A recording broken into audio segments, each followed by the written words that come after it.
Assalamualaikum warahmatullahi wabarakatuh. Halo semuanya, teman-teman. Perkenalkan, nama saya Muhammad Fikri Trianusa. Saya berasal dari Fokus Group 6.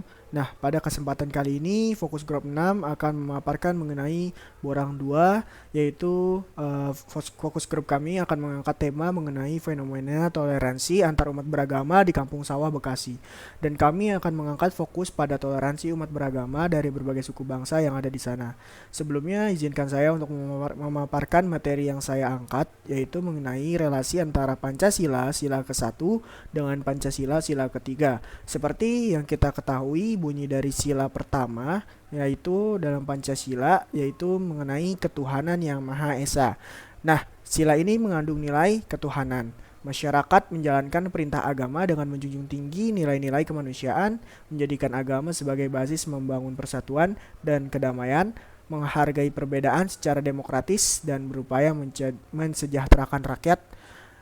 Dan lalu apa relasinya sih antara sila pertama dan ketiga?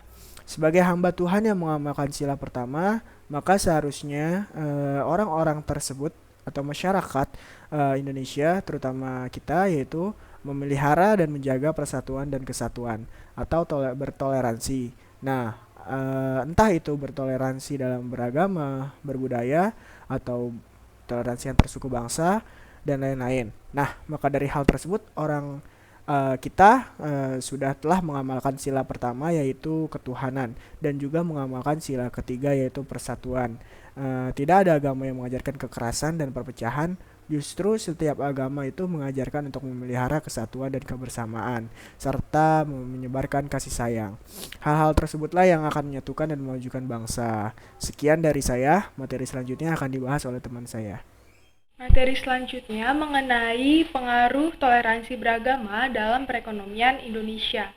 Sebelumnya saya izin memperkenalkan diri terlebih dahulu. Nama saya Yohana Girama Trifosa dari FG6 kelas MK2B. Jadi, saya akan menjelaskan bahwa Indonesia itu merupakan negara yang membebaskan penduduknya dalam hal urusan beragama.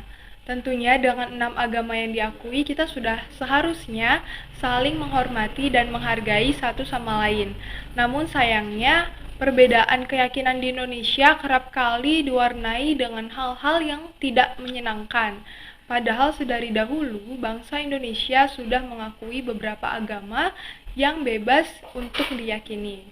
Di tengah masyarakat yang bertikai dan mempersalahkan atau mempermasalahkan soal agama, justru ada beberapa tempat yang akan menunjukkan pengaruh toleransi agama dalam perekonomian Indonesia itu sendiri.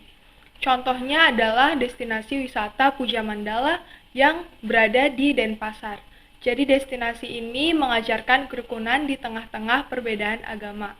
Dalam destinasi ini berdiri beberapa tempat-tempat wisata agama seperti ada masjid yang disebut dengan Masjid Ibnu Battuta, ada juga Gereja Katolik Bunda Maria Segala Bangsa, ada Gereja Kristen Protestan, lalu ada wihara dan juga ada Pura Jagat Nata. Nah, jadi dari destinasi wisata ini kita melihat bahwasannya di penduduk yang ada di Denpasar itu tidak hanya pergi di salah satu tempat yang hanya dia kunjungi gitu, tapi dia juga bisa berkunjung ke tempat-tempat wisata agama lain untuk menambah ilmu, pengetahuan, dan juga mengeksplor tempat-tempat wisata beragama yang ada. Jadi hal ini sangat mempengaruhi dalam pengaruh ekonomi yang disebabkan oleh toleransi agama yang ada, sehingga semakin banyaknya penduduk yang hadir yang mengunjungi tempat tersebut, pembangunan perekonomian di Indonesia juga semakin didukung dengan adanya toleransi beragama.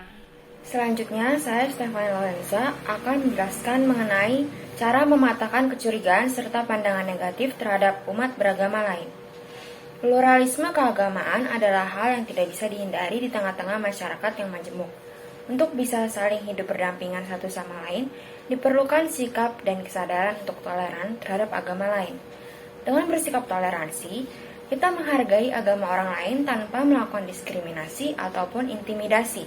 Dalam hidup sehari-hari, masih ada beberapa orang yang tidak bisa bersikap toleran karena masih memiliki pandangan negatif maupun kecurigaan terhadap umat beragama lain, sehingga mudah terprovokasi tidak menghargai dan memicu perdebatan dengan agama lain. Hal ini tentunya tidak bisa dibiarkan, karena bisa menimbulkan perpecahan dan konflik antar agama. Itu sebabnya diperlukan langkah untuk mematahkan kecurigaan serta pandangan negatif terhadap umat beragama lain. Caranya adalah dengan melakukan dialog antar agama dan memperbanyak interaksi agar bisa lebih dekat dengan agama lain. Dialog yang bisa dilakukan diantaranya adalah dialog kehidupan, dialog karya, dan dialog pengalaman iman. Dialog kehidupan adalah dialog yang paling mendasar dan bisa dilakukan dalam kehidupan sehari-hari. Karena kita hidup bersama dengan umat agama lain dalam satu lingkungan, maka harus kita usahakan untuk saling bertegur sapa, saling mendukung, dan saling membantu satu sama lain. Hal-hal tersebutlah yang dikatakan sebagai dialog kehidupan. Kemudian ada dialog karya dalam bentuk kerjasama yang mendalam dengan umat beragama lain. Bentuk dialog yang bisa dilakukan seperti kerjasama organisasi, kegiatan sosial kemasyarakatan, kegiatan sosial karitatif, kegiatan rekreatif yang mendorong kita untuk bekerja demi kepentingan bersama. Lalu dialog pengalaman iman merupakan dialog untuk saling memperkaya dan memajukan penghayatan nilai atau cita-cita rohani masing-masing pribadi. Melalui dialog dan kegiatan tersebut, antar agama bisa saling mengenal lebih dalam dan mematahkan kecurigaan serta pandangan negatif satu sama lain. Selanjutnya, saya Sabrina Faiza Jasmine. Di sini saya akan menjelaskan bagaimana cara mengkampanyekan toleransi di era revolusi 4.0. Yang pertama, kita bisa menyampaikan pesan-pesan toleransi melalui media digital, seperti konten-konten di sosial media melalui konten kreator.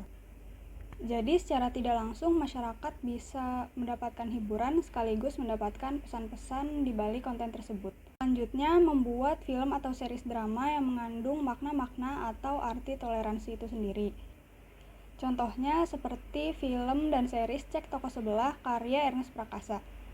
Jadi masyarakat bisa mengambil makna toleransi yang terkandung sekaligus terhibur dengan karyanya tersebut. Selanjutnya, kita bisa memberikan contoh atau praktik langsung terhadap masyarakat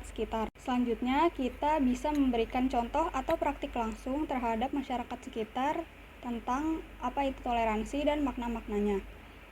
Contohnya, tidak mendiskriminasikan agama, suku, ataupun ras tertentu, stop rasisme, tidak mengganggu ibadah dan jalannya kegiatan keagamaan lain. Lalu yang terakhir, kita bisa memberikan penguatan pendidikan karakter kepada anak-anak usia dini dan remaja mengenai apa itu toleransi dan bagaimana cara mengimplementasikan toleransi itu sendiri di kehidupan sehari-hari. Sekian pemaparan materi hasil diskusi dari FG6. Kurang lebihnya mohon maaf. Wassalamualaikum warahmatullahi wabarakatuh.